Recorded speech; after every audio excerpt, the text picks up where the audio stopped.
It was Christmas Eve, and the streets were covered in a blanket of snow.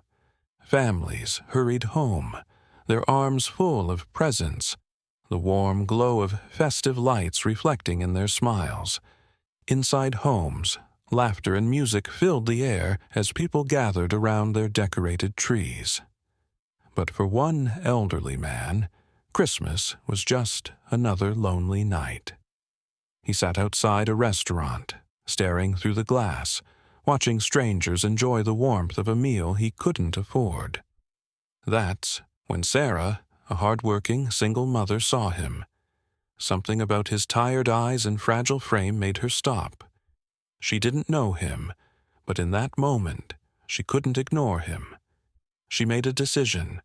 She bought him a warm meal, sat beside him, and offered him not just food, but company. An hour later, a loud knock at her door startled her. She wasn't expecting visitors.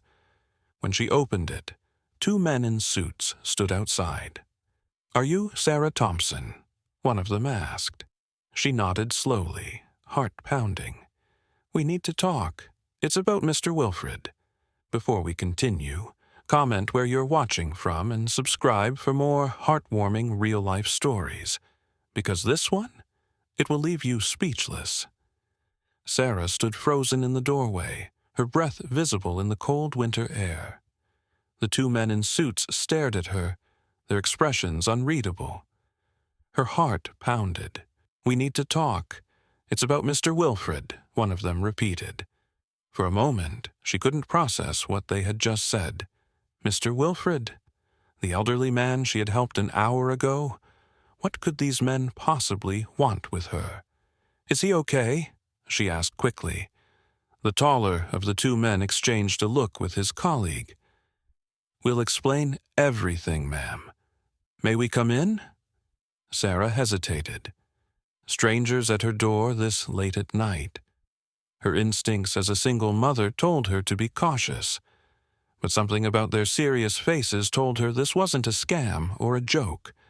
She stepped aside. "All right, come in." The men entered her small, cozy apartment. The living room was modest. A tiny Christmas tree stood in the corner, decorated with homemade ornaments her 6-year-old son Ethan had made. A few wrapped presents were tucked underneath, their edges slightly crinkled from Ethan's excitement. The air smelled of hot cocoa and pine. But now, a sense of unease settled in the room. Sarah took a deep breath. "What's this about?" One of the men, Mr. Carter, opened a folder. His next words changed everything. Mr. Wilfred wasn't just a lonely man you helped tonight. He was a millionaire. Before we go any further, let's talk about who Sarah was. At 28 years old, Sarah had been through more hardship than most. Life had never been easy for her. A single mother to Ethan, working long shifts at a small-town diner just to make ends meet, barely scraping by, struggling with overdue bills, often choosing between rent and groceries. Despite her struggles, she never lost her kindness. Even when she had little, she always gave what she could to others. Christmas was the hardest time of the year. Not because she wanted gifts or money, but because she wanted to give Ethan a life filled with warmth and joy. And that's why, when she saw Mr. Wilfred sitting outside in the cold, she couldn't just walk away. Mr. Wilfred had lived 82 long years, but tonight he felt every single one of them. He had no family left. His wife had passed years ago. His daughter, whom he had once loved more than anything, had left him decades ago, and he never saw her again. Every Christmas he sat alone, remembering the life he once had. Tonight was no different. He had wandered into town, watching strangers from a distance, wondering if anyone would notice him. And then Sarah did. When she had bought him a meal and sat with him, he wasn't just grateful, he was overwhelmed. She reminded him of someone he once knew, someone he had spent his whole life searching for. but he never got the chance to tell her. The town was small, but beautiful. Snow covered the streets like a fresh white blanket, twinkling under the streetlights. The diner where Sarah worked glowed warmly against the dark night. Inside, families laughed over Christmas meals, unaware of the man sitting outside. Most people walked past him, too busy with their own celebrations. But not Sarah. That night, when she sat with Mr. Wilfred, the world outside felt a little less lonely.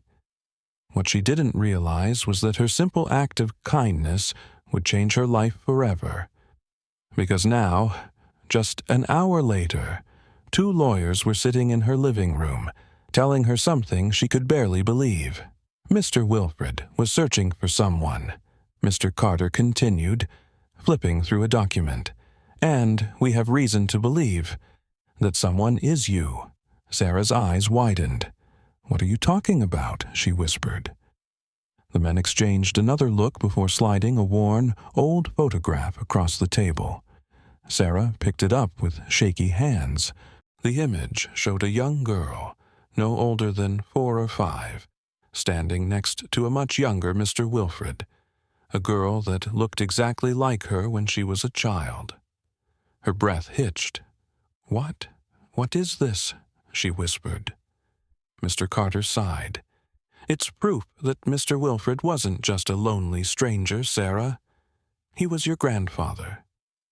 Sarah's hands trembled as she held the worn-out photograph.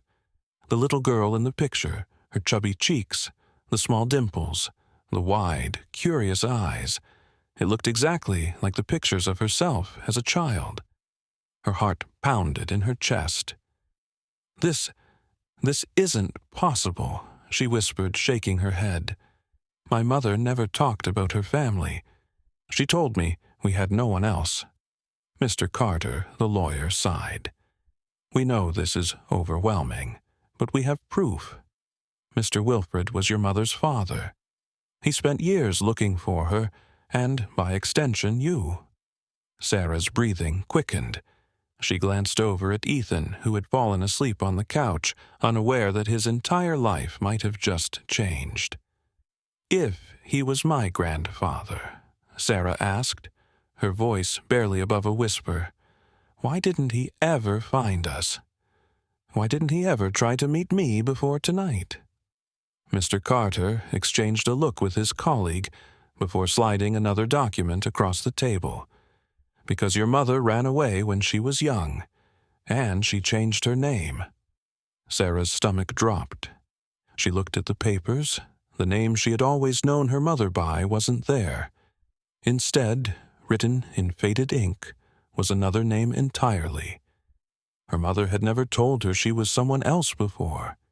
She had hidden her past. Sarah felt like the world was tilting beneath her. She had spent her entire life believing it was just her and her mother, that they had no family, no roots, no past. But now, she was sitting across from 2 men who were telling her that everything she knew about her own history was a lie. I don't understand," she whispered. "Why would she keep this from me?" Mr. Carter folded his hands together. "Your mother left home at 16.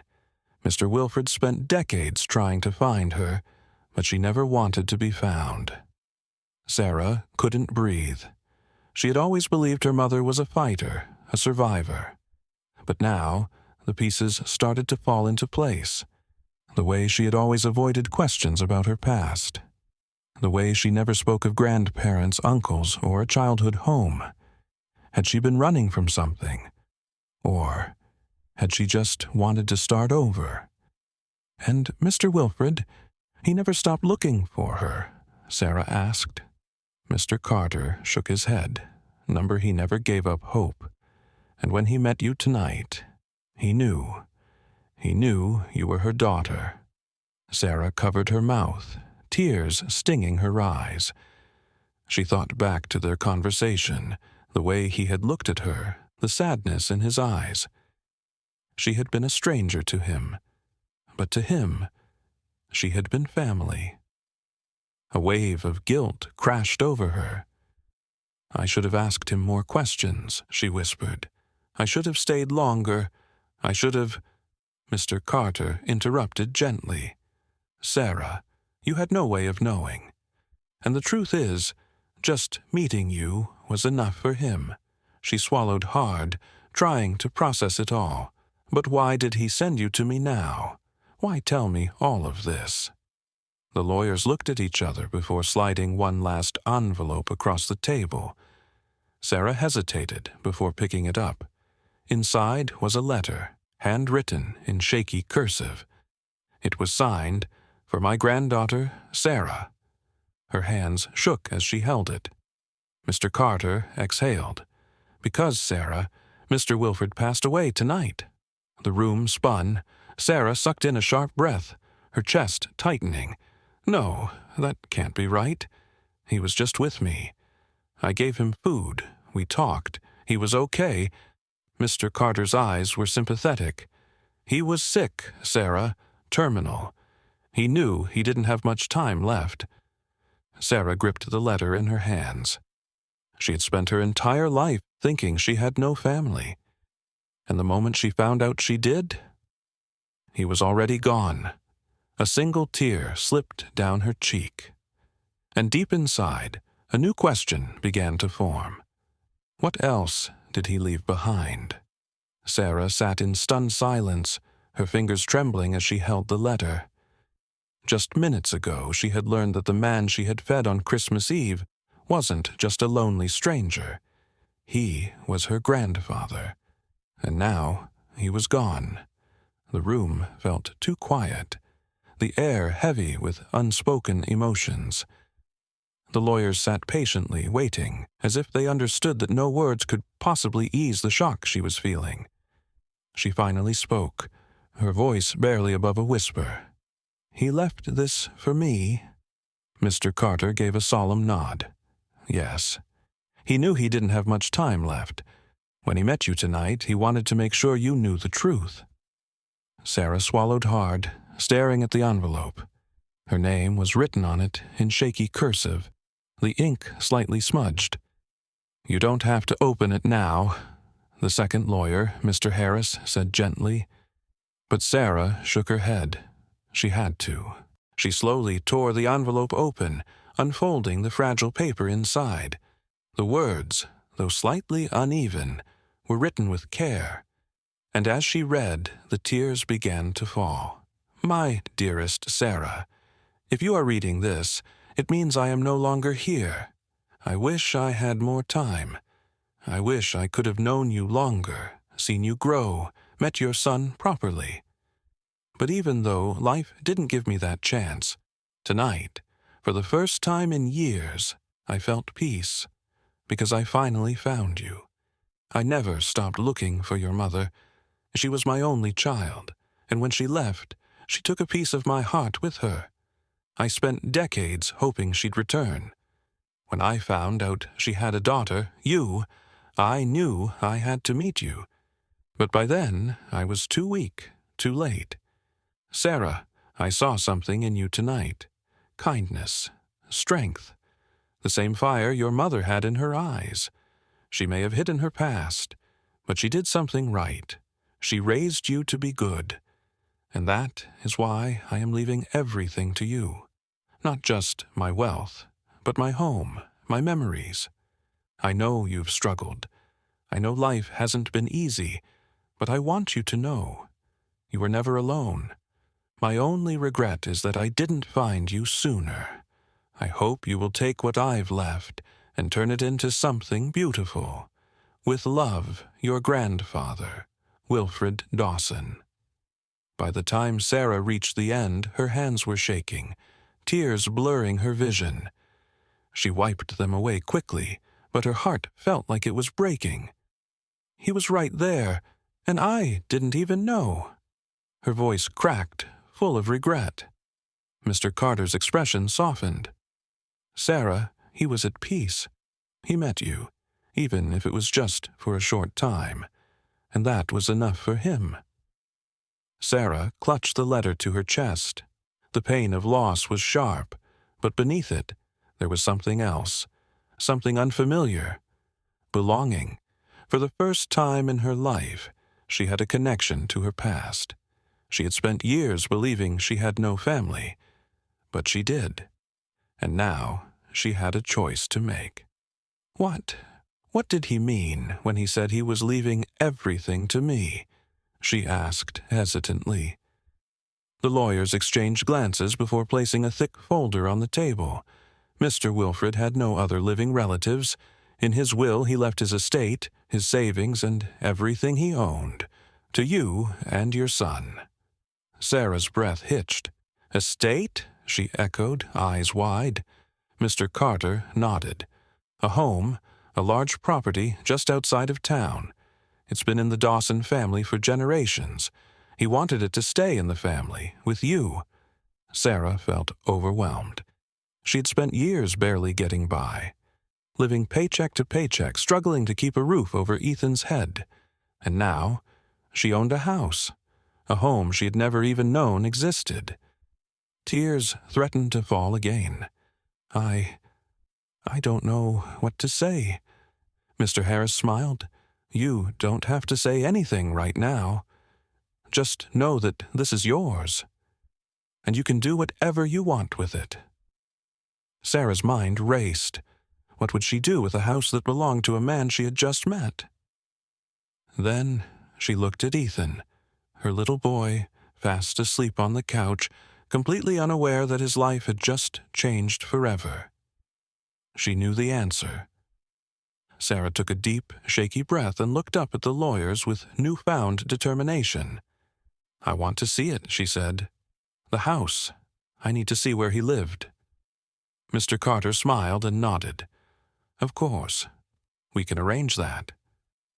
Sarah turned back to the letter in her hands, tracing the faded ink with her fingertips. She had started this night as a single mother, just trying to spread a little kindness. She was ending it as the granddaughter of a man who had never stopped looking for his family. She had been lost for so long, but now she had finally been found. The next morning, Sarah stood outside Wilfred Dawson's estate. She had barely slept the night before. Too many emotions, too many unanswered questions. But as she gazed up at the house, her grandfather's home, now hers, she felt something she hadn't expected, a sense of belonging. The house was massive but aged, standing on a quiet piece of land just outside of town. Snow covered the front yard, icicles hanging from the edges of the roof. It wasn't just a house, it was history. Sarah swallowed hard. This was where he had spent his last years alone. You okay? Mr. Carter asked beside her. She nodded, even though she wasn't sure. I feel like I should have found him sooner. Mr. Carter gave her a sympathetic look. Sometimes life works in ways we don't understand. But he found you when he needed to. And now, you have a chance to know him through what he left behind. Sarah exhaled and stepped forward. The key in her hand felt heavier than it should. She unlocked the door, pushing it open, and as she stepped inside, she felt his presence immediately. The house smelled of old wood and faded memories. The furniture was well kept but untouched, like time had stopped. A fireplace sat in the center of the living room above it, a framed photograph.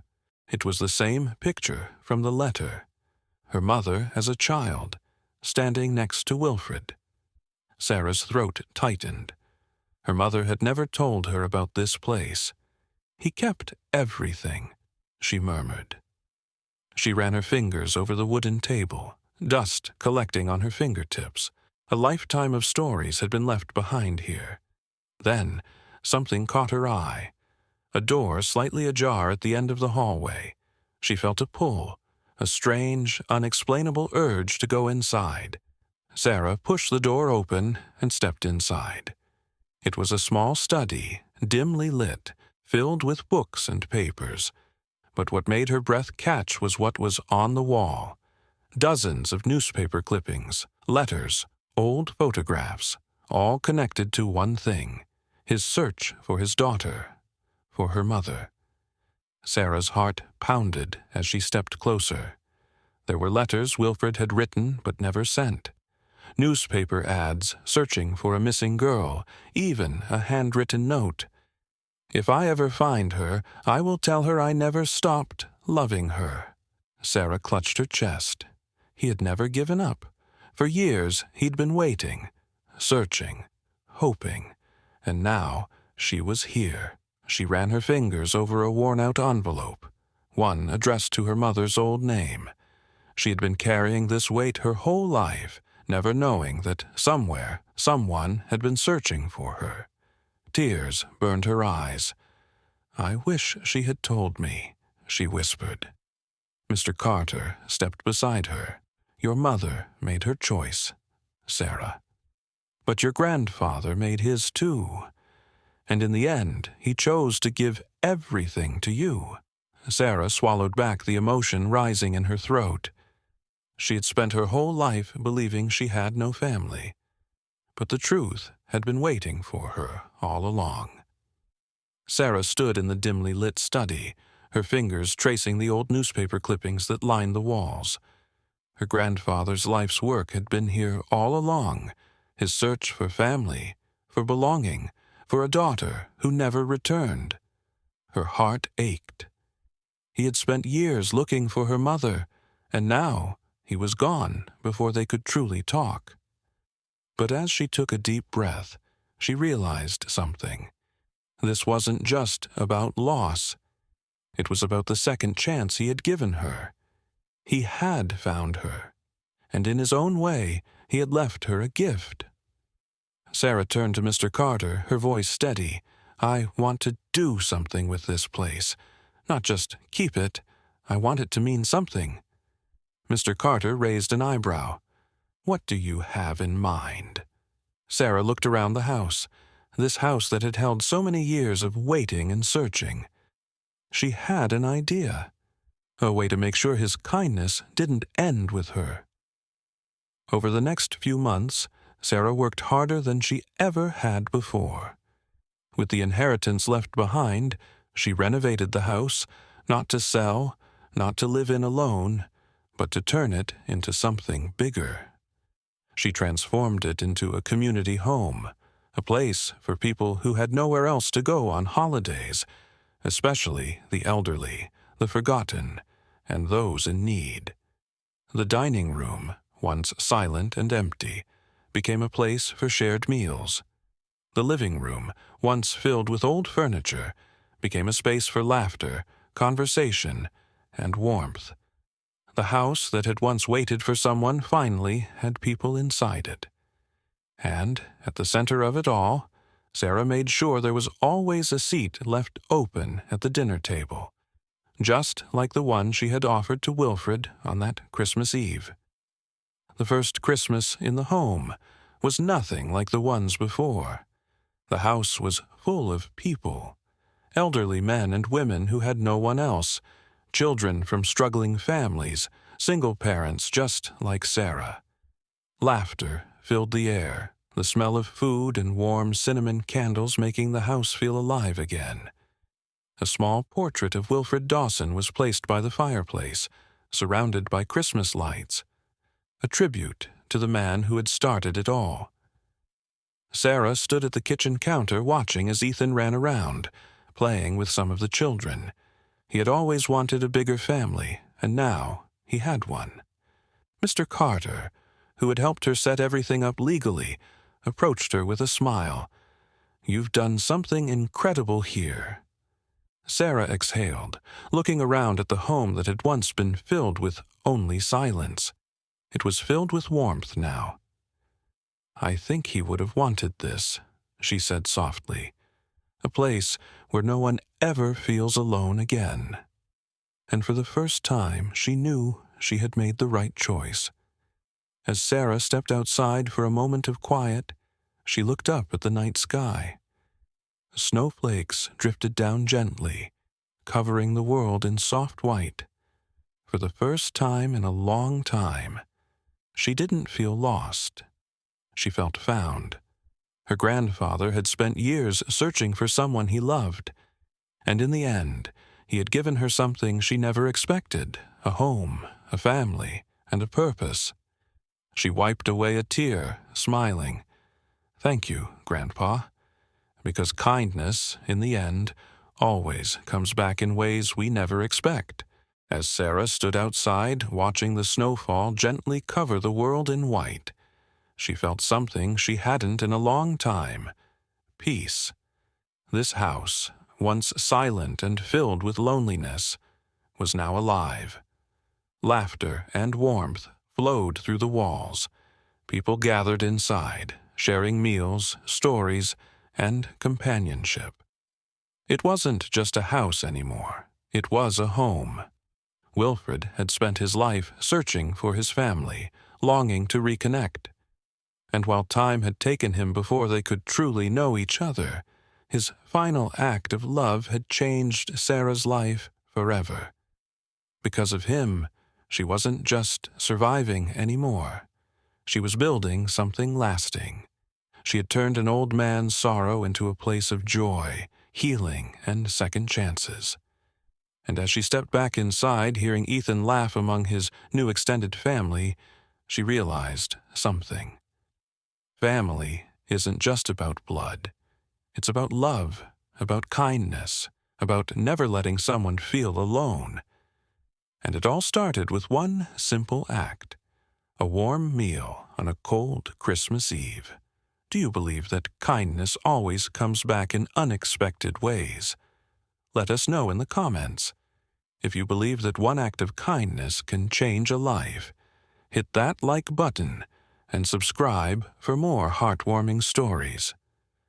Because at the end of the day, a simple meal became a second chance, and a stranger became family. See you in the next inspiring story.